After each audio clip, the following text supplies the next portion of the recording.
Hola, ¿cómo están? Hoy vamos a hablarles de algo nuevo y diferente en el foro y conmigo está el doctor Germán González y González, que es un placer como siempre tenerlo, doctor. Muchísimas gracias por la invitación, doctor Allen.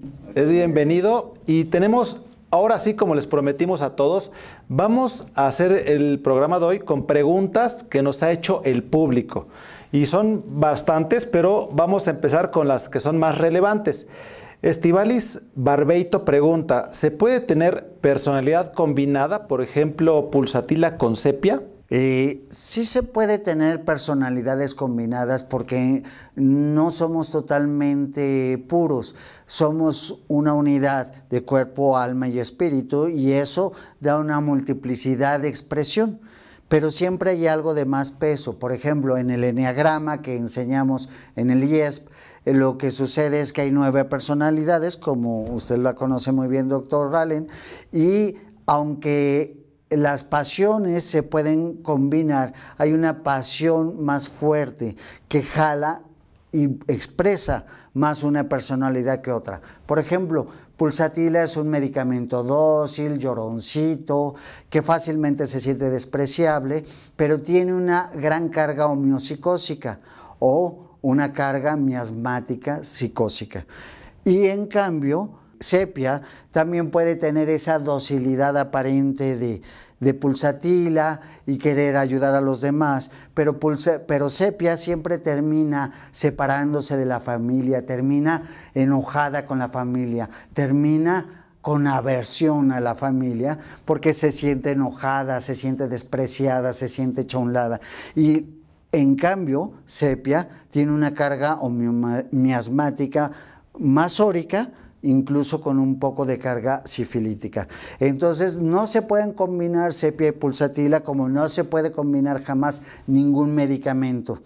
Lo que se tiene que hacer es ver cuál es el síntoma rector para elegir el remedio correcto. Y además de que pulsatila y sepia a veces uno pensaría que son opuestos en varias cosas.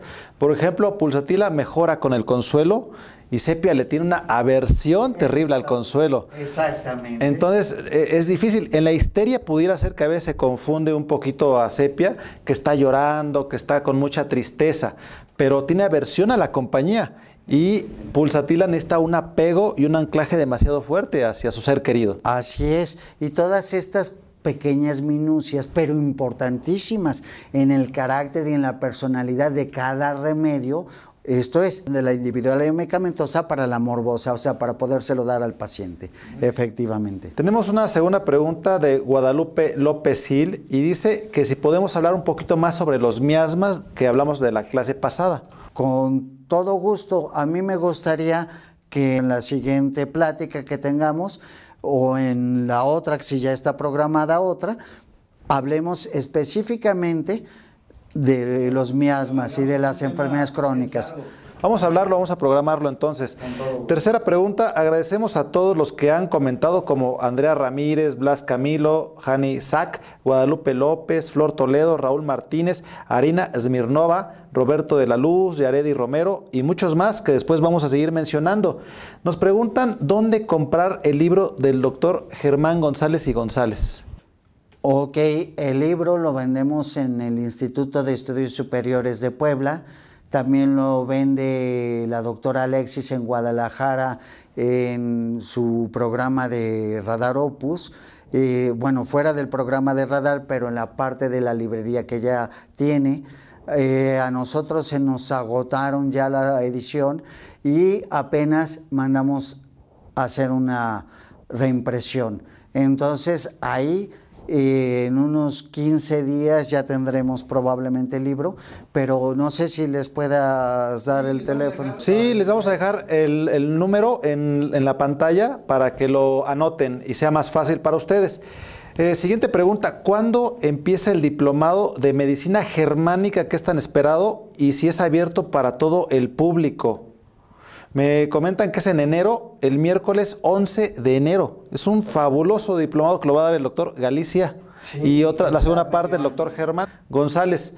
Estén pendientes en redes porque lo vamos a anunciar.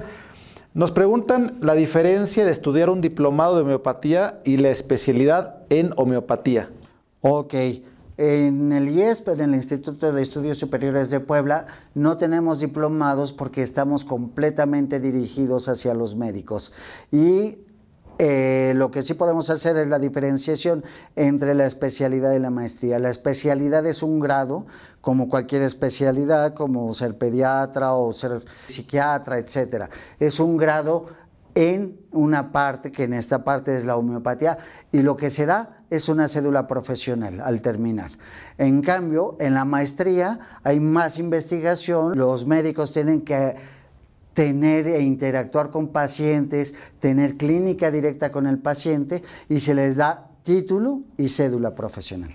Y además dan la maestría en el IESP y pueden seguir después hacia un doctorado. Efectivamente, teniendo la maestría pueden hacer cualquier doctorado en investigación o en lo que quieran. Nos preguntan también, y nos han hecho varias preguntas de si podemos hablar de la ley de Hering.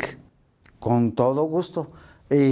Podemos hablar, podemos empezar ahorita. ¿Qué podemos decir? Hay muchas cosas, pero lo primero y lo más importante que quiero que quede claro es que la ley de Hering ni es ley ni es de Hering. Y ahorita voy a explicarlo rápidamente por qué. Hering, en una inauguración de su escuela, habla sobre el progreso de la curación y dice que es de arriba hacia abajo y de adentro hacia afuera. Y esto lo saca de Hahnemann, pero no lo menciona como que es una ley propia. Quien menciona que es una ley y que Hering lo promulgó es Kent. Ahora, ¿por qué no es ley? No es ley porque las leyes se cumplen el 100% de las veces. Y la ley de Hering no se cumple el 100% de las veces, se cumple a veces. Es más bien una guía de curación que está hecha entre Hering, Kent y Hahnemann. Le vamos a seguir diciendo ley de Hering porque así estamos acostumbrados, pero es muy importante que sepamos que ni es ley ni es de Hering. Es una guía de curación de Hahnemann, de Hering y de Kent. Fabuloso.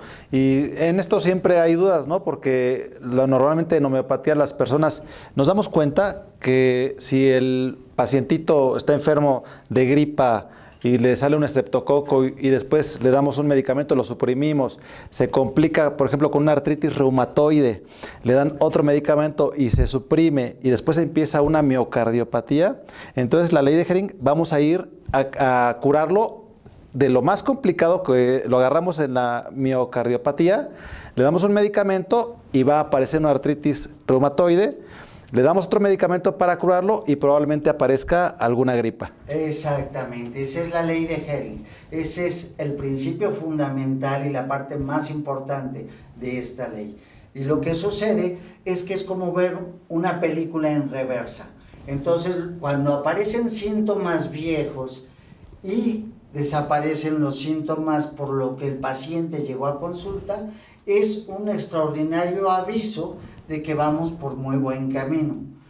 ¿Sí? La ley de Hering nos dice que hay al menos 4 puntos, va de arriba hacia abajo. Esto es de lo mental a lo orgánico y a lo fisiológico, de adentro hacia afuera, de órganos más importantes, como el corazón, como nos decía el doctor, a menos importantes como las articulaciones, o menos importantes aún como la faringe o la mucosa o el epitelio de la piel. El tercero nos dice que de los órganos más vitales a los menos vitales, que es lo que acabamos de explicar.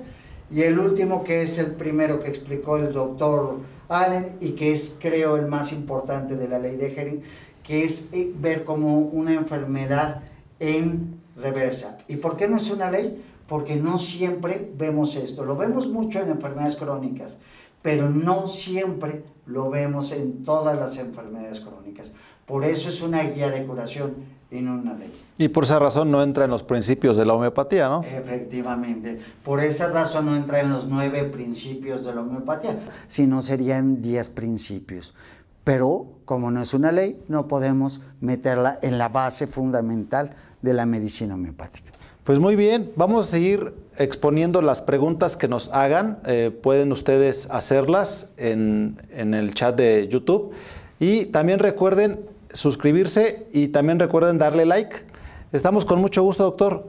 Es un placer como siempre. El placer es mío, es un placer estar con usted, doctor Allen, como siempre. Muchísimas gracias por la invitación. Hasta luego.